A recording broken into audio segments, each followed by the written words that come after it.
please hit that subscribe button. Hey everybody, better suited to win the Stanley Cup this season. If you are new to the channel, Washington Capitals, the Boston Bruins. Locked on and he scored! And we're live. Hey everybody, we're back for another episode of Hit or Miss, where I look at NHL teams' first-round draft picks from 2005 through 2015 and determine if each pick is a hit or a miss. Today, we're going to be finishing up the Metro Division by talking about the Columbus Blue Jackets. Before we start, I just ask that you please hit that subscribe button if you are new, and give this video a thumbs up if you haven't already, as both of those things greatly help out the channel and are very much appreciated. But let's get into it here. Columbus Blue Jackets first round picks starting in 2005, where they selected 6th overall and took center Gilbert Brule. This one is easily a miss, as Brule certainly never ever lived up to being a top 10 pick, only playing 299 games in his NHL career, scoring 43 goals and 52 assists for 95 points and a minus 39 rating. Injuries played a big part in it. I think he was rushed to the NHL as well, and not given the proper time to develop. But Brule just never worked out. Certainly he didn't work out as a first-round pick in general, never mind as a top 10 pick. Not even 300 career games played, not even 100 career points, and that was a big miss for Columbus. In 2006, they selected 6th overall again and took center Derick Brassard. Now, this one worked out better than Gilbert Brule, certainly. However, I'm still going to have to say miss here, because Brassard, while he has become a solid NHL player and has had a good career, has still, in my opinion, not lived up to being a 6th overall pick. Brassard's played 852 games in the NHL. He's still in the league playing with the New York Islanders. He scored 182 goals, 297 assists for 483 points and a minus 25 rating. Brassard was very good early in his career. He was very good early in his career, and it looked like he was going to become a star. Since then, though, especially over the last 5-6 years, it has gone very downhill for Derick Brassard. The offense has really gone away. He's had some rough seasons in there. And again, I think he's a solid NHLer. He's become a good NHL player, but I don't think he's lived up to being a top 10 draft pick. So the fact that he was taken 6th overall, I think, really makes this one a miss. If he was taken 16th overall or 26th overall, I'd probably be calling this one a hit. But at number 6, that just doesn't work. I don't believe he belongs that high in the draft, so that makes this one a miss. 2007, they selected 7th overall, and with that pick, they took right wing Jakub Voracek.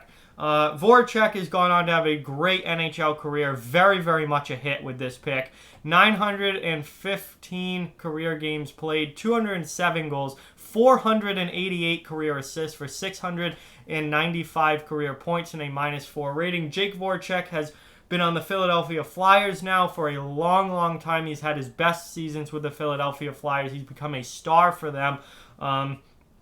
So Columbus didn't really get to reap the rewards of this pick too much, because they traded him to Philly pretty early on in his career. But he's still gone on to have a great career and has been a very good NHL player. So certainly a hit with Jake Voracek there. In 2008, they were right back selecting 6th overall again in the NHL draft, and with that pick took left wing Nikita Filatov, and this one is a massive miss, their worst miss of all, as Filatov only played 53 career games in the NHL, scoring 6 goals, 8 assists for 14 points and a plus 7 rating. 53 career games for a top 10 draft pick. Oh my, that is brutal. Massive miss there. And obviously did not work out at all. 2009, they selected 21st overall in the draft and took defenseman John Moore. Now, this one is a hit, as Moore has gone on to play 532 games in the NHL, scoring 38 goals, 77 assists for 115 points and a minus 34 rating. He is still in the NHL, currently on the Boston Bruins, and he's become a very solid depth defenseman throughout his career. Now, he's never really become more than a depth defenseman, but that's fine. He was a late first-round pick, and he's played over 500 career games. That's very, very good, and got over 100 career points. Can't complain about John Moore as a 21st overall pick. That one's a hit. In 2010, they selected 4th overall, and with that pick, they took center Ryan Johansson. And this one is obviously a huge hit, as Johansson, now with the Nashville Predators, is a top-line center, a very, very good player. 660 games played, 144 goals, 298 career assists for 442 career points and a +10 rating. And, he was traded to get Seth Jones and bring Seth Jones to Columbus, which was a great deal for both teams, really, but particularly for the Blue Jackets. Sending Johansson to Nashville for Jones was a huge home run of a deal for the Blue Jackets. And Johansson's a really good player now with Nashville and one of their top 2 centers. And, he's a great 1-2 punch with Matt Duchene. And, Johansson's had a great career so far.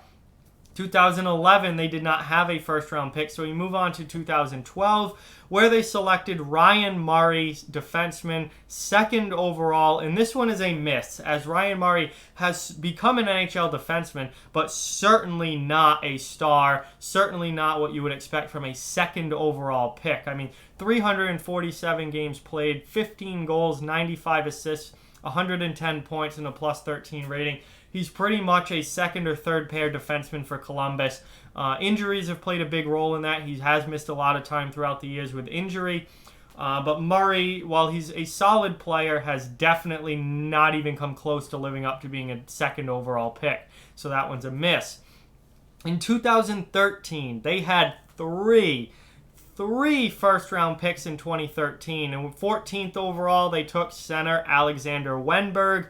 This one is absolutely a hit, as Wenberg has played 415 games in the NHL, scoring 40 goals, 161 assists for 201 career points and a +5 rating. He's become a very important young center on the Columbus Blue Jackets roster. He's still with the team now and a very, very good young player.